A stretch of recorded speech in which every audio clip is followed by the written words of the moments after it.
Hi friends, सभी को राधे राधे। मेरे घर में मेरे ही शौक के लिए जगह नहीं है। ये क्या मम्मी जी, आप यहाँ लॉन में इस घास के ऊपर बैठकर किताबें पढ़ रही हैं। आसपास के लोग अपने घर की खिड़कियों में से देख रहे हैं। आपको ये अच्छा लग रहा है? हमारा भी कोई स्टैंडर्ड है। आपको बैठना ही है तो यहाँ ये टेबल कुर्सी रखी है, उस पर बैठकर पढ़िए। सुरभि गुस्सा करते हुए सास मधु जी से बोली। मधु जी वहाँ से उठी और अपनी किताबें लेकर सीधा अपने कमरे में आ गई, जहाँ उनके पति सुरेश जी बैठे हुए थे। मधु जी को कमरे में आता देखकर बोले, क्या हुआ? तुम कमरे में कैसे आ गई? तुम तो बाहर लॉन में हरी हरी घास पर बैठकर पढ़ना चाहती थी। हाँ, पर बहू को पसंद नहीं मेरा लॉन में हरी हरी घास पर बैठना। उनके स्टैंडर्ड के हिसाब से नहीं था। मधु जी ने मायूस होते हुए कहा, बहू गलत थोड़ा ही ना कह रही है। आसपास के लोग देखेंगे तो क्या सोचेंगे? सही कहा आपने, पर मैं अपनी किताबें कहाँ बैठकर पढूं? अरे, पूरा घर तुम्हारा है, जहाँ तुम्हारी मर्जी पड़े वहीं बैठकर पढ़ो। किसने मना किया है? सुरेश जी ने कहा तो मधु जी ने उनकी तरफ मुस्कुराकर देखा और फिर कहा, चलो ठीक है, मैं बच्चों के कमरे में चली जाती हूँ। कहकर मधु जी अपने 8 वर्षीय जुड़वा पोते अंश और वंश के कमरे में चली गई। पर वहाँ देखा तो बच्चे वीडियो गेम खेल रहे थे। मधु जी वहीं बैठकर पढ़ने लगी। लेकिन बच्चे हैं, खेलेंगे तो शोर भी करेंगे। शोर से मधु जी की पढ़ाई में कॉन्सेंट्रेट नहीं कर पा रही थी। इसीलिए बच्चों को थोड़ा चुप रहने के लिए कहा, तो उन्होंने भी जवाब दे दिया, क्या दादी, खेलेंगे तो शोर तो होगा ही ना। मधु जी वहाँ से उठकर डाइनिंग रूम में आ गई। अभी उन्हें वहाँ आकर बैठे 5 मिनट भी नहीं हुए थे कि उनकी बेटी अवनी ने आकर उन्हें पालक थमा दी।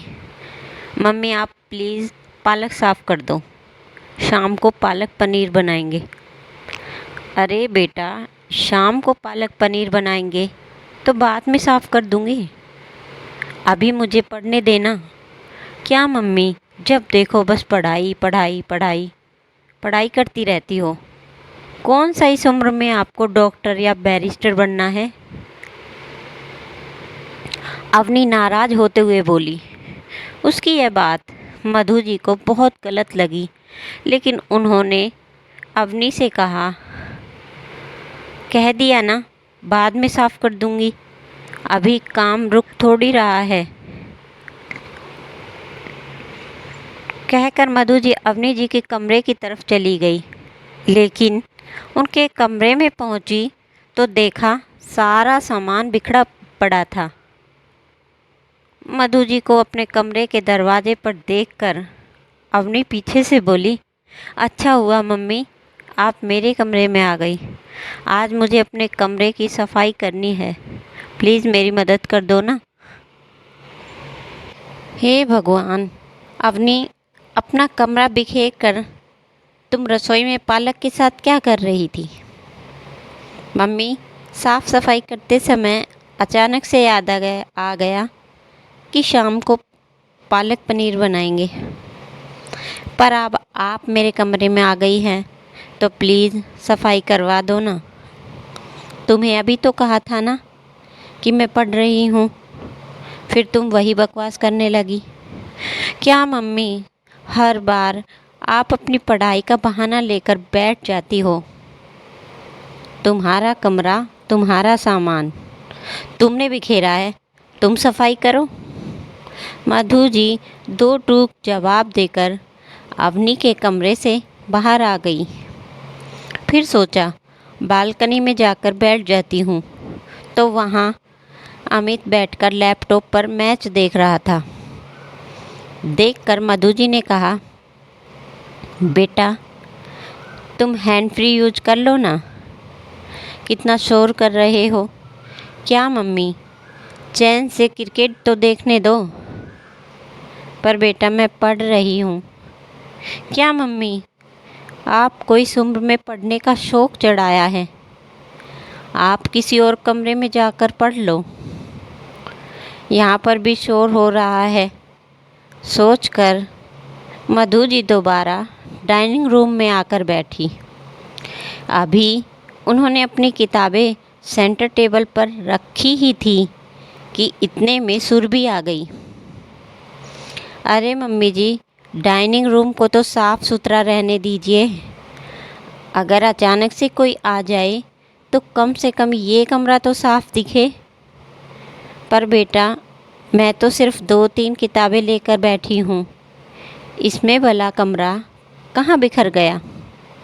मम्मी जी, इतना बड़ा घर है, आप कहीं और जाकर पढ़ लीजिए ना। वैसे भी कोई आएगा तो क्या सोचेगा कि इस उम्र में आपको ग्रेजुएशन करने का शौक़ चढ़ा है। सुरभि की बात सुन मधु जी को बहुत बुरी लगी। वो वहाँ से उठकर मधु जी अपने कमरे में आ गई।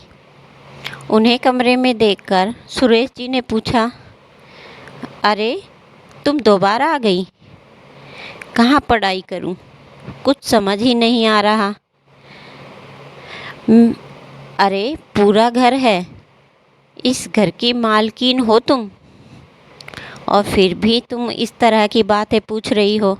हंसते हुए सुरेश जी ने कहा, सच में तो मैं इस घर की मालिक की सच्चाई तो देखो। अपने कमरे में ही पढ़ रही थी, पर आपको अपने पुराने ज़माने के गाने सुनने थे, इसलिए यहाँ से उठकर लॉन में जाकर हरी हरी घास पर बैठी। तो बहू ने मना कर दिया। वो स्टैंडर्ड के खिलाफ था। सोचा था बाहर लॉन में तो अभी छाँव है, ऊपर टेरेस पे जाकर पढ़ नहीं सकती। जून का महीना है, गर्मी तेज़ है और अभी 8 ही बजे हैं, लेकिन वहाँ तो धूप भी आ चुकी है। बच्चों के कमरे में गई थी, वहाँ बच्चे अपने वीडियो गेम खेलने में बिजी थे। अब खेलेंगे तो शोर भी करेंगे, ऐसे में पढ़ नहीं पा रही थी।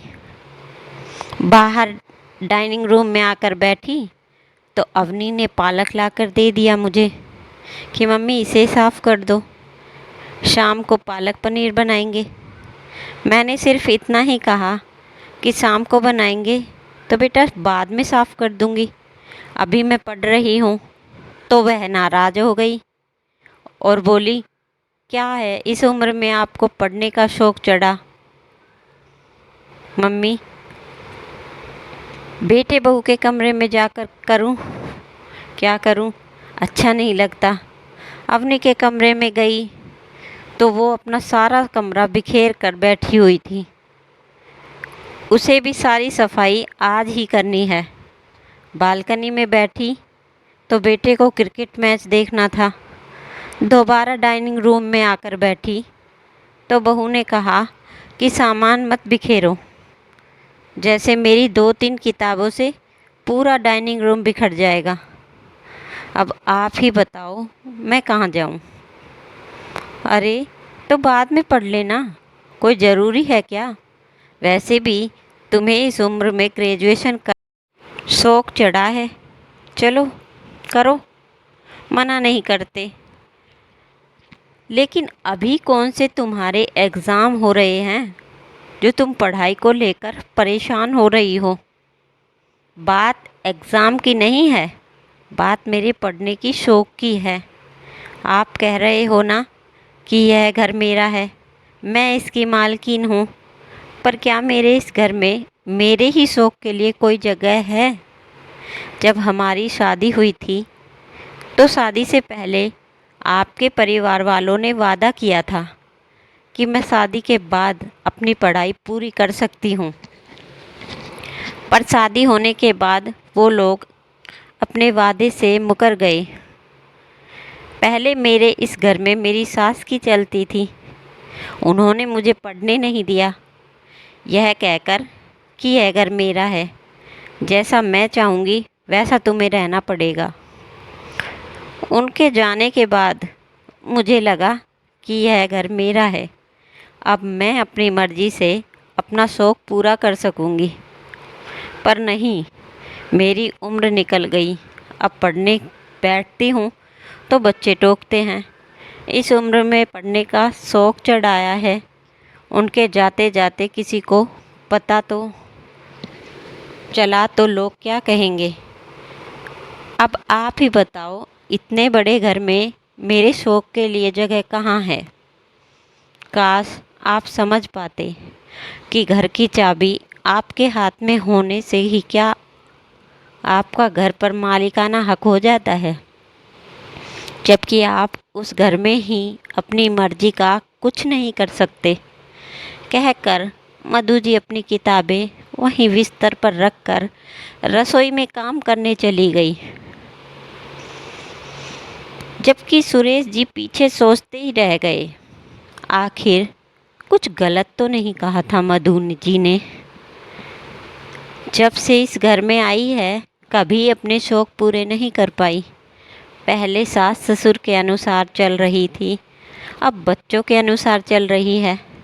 खैर, दूसरे दिन डोरबेल बजी तो मधु जी ने जाकर दरवाज़ा खोला तो सामने 2 लड़के खड़े थे। पूछने पर उन्होंने बताया कि उन्हें सुरेश जी ने बुलाया है। मधु जी ने सवालिया नज़रों से सुरेश जी की तरफ देखा तो उन्होंने कहा, हाँ, मैंने ही इन्हें बुलाया है। स्टोर रूम नीचे से ऊपर शिफ्ट हो रहा है। पर पापा, इसकी क्या ज़रूरत है? अमित ने पूछा तो घर के और लोग भी निकल कर बाहर आ गए। ज़रूरत है, तुम्हारी मम्मी के लिए स्टडी रूम की ज़रूरत है, जहाँ उसे पढ़ने से कोई रोक ना सके और उसे कोई डिस्टर्ब ना करे। आखिर उसे भी तो अपने शौक़ पूरे करने का हक है। सुरेश जी ने कहा तो सभी की नज़रें नीचे झुक गई। जहाँ सभी को अपनी गलती का एहसास हो रहा था, वहीं मधु जी की आंखों में आंसू थे। अरे मैडम, आप क्यों रो रही हैं? आज हम अपना वादा पूरा कर रहे हैं और आप अपने शौक़ पूरे कीजिए। आज की कहानी आपको कैसी लगी हमें कमेंट करके ज़रूर बताएं। मिलते हैं अगली नई कहानी के साथ। धन्यवाद।